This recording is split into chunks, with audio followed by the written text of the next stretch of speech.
Hi, and welcome to the walkthrough for the King West Tabloid brochure. When you get your link, you'll be directed to this page. Just hit Use Template, and that will bring you right into your own Canva account. And the first thing you're going to want to do is head over to Photos to upload, Uploads to upload your listing images into Canva. A good rule of thumb every time you open up one of these templates is to head over to File and to make a copy. This way you'll always have the master available. If you take a few left turns and you need to redo something, it'll always be on your home page rather than having to download the original again after you've purchased it. So now that we're ready to upload our images, you just hit Upload, Device, find your listing photos, and upload them into Canva. You don't need to upload them all. 10 to 15 of the best will do so that you're not sitting here waiting for them to upload all day, but it's completely up to you. And then we are ready to change out the photos. And in order to do that, you're just going to choose the photo that you'd like to use, grab that with your mouse, and hover it over the photo box, and it should snap right into place. And once it does, you can double click and then move it around in the frame so that you can put the focus point wherever you'd like. When you're happy with that, you can do the next one and the next one the same way. You can change anything in this template, so there is a background that's gray. If you need to change the color, you head over to the color box and choose a color that you'd like to use. You might have brand colors already, so you just head over to this color palette and put in the hex code right here. For the purpose of this tutorial, I'm just going to leave it light gray. You can also change the font. So if you are not happy with this font, you just highlight the font, head over to the font box, and choose a font that you like or that is your brand font. So if you already have fonts chosen, you might want to use those because you've been using them forever and it's part of your brand. Otherwise, you can leave it as is. So if you have a street name that's a little bit longer than this one and you're thinking, how am I going to make it fit?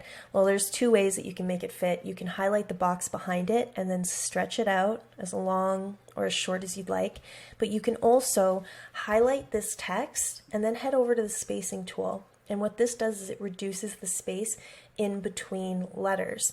So you can just bring that in, and then you have so much more room to work with. So if you have a longer name, it'll be easier to fit in there. And then you can change the URL to your own URL or one that you've purchased for the property website. This is going to be the back page. So this folds in half, and in your, let me just see if it's on here already. So what we've done is behind all the elements, you'll see a red guide, and that is just to show you where the page is going to be folded.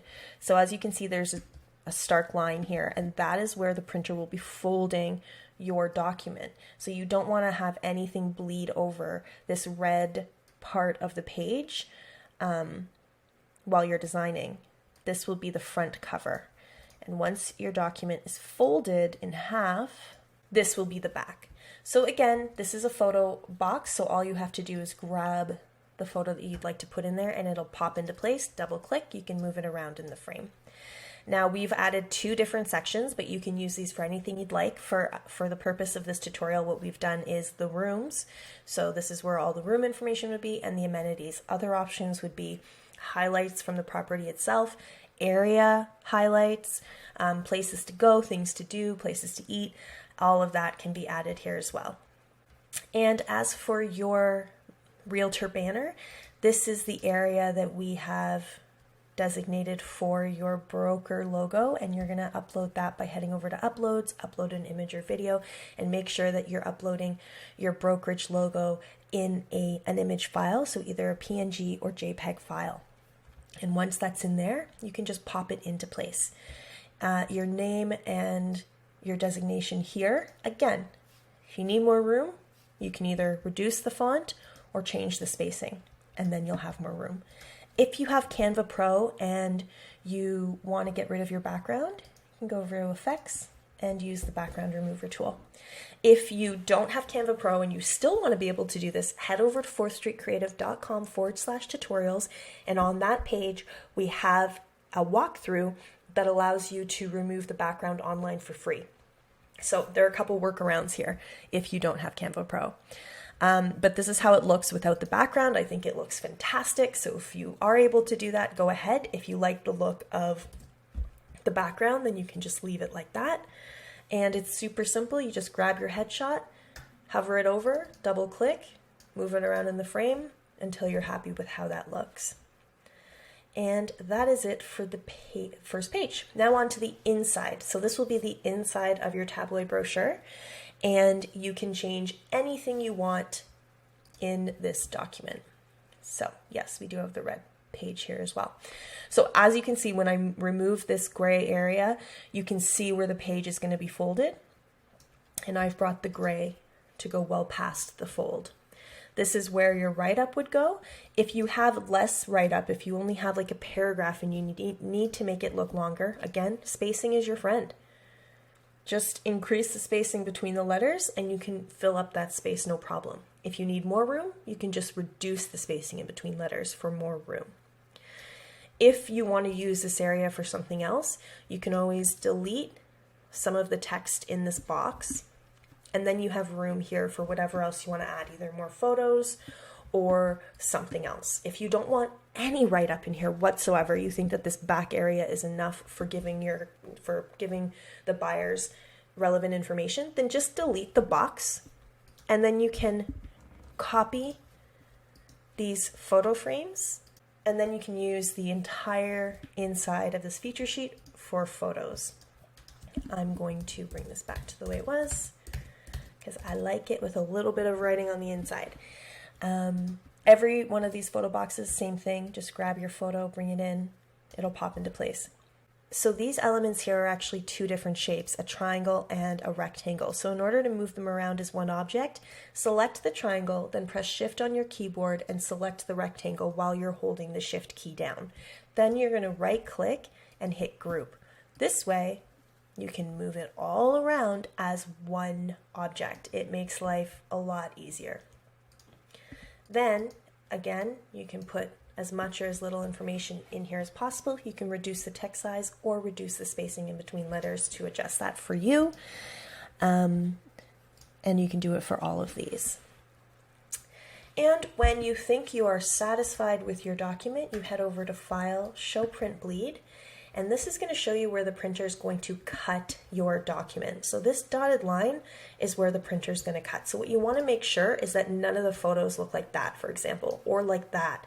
You want all the photos to bleed right to the edge, and that is because you need 1/8 of an inch of forgiveness for the printer who might cut a little bit over the dotted line or under the dotted line. Just can't avoid that. So in order to play it safe, you bring all of your images and anything that you want to bleed off the page past the dotted line to the edge of the document, and you'll be safe.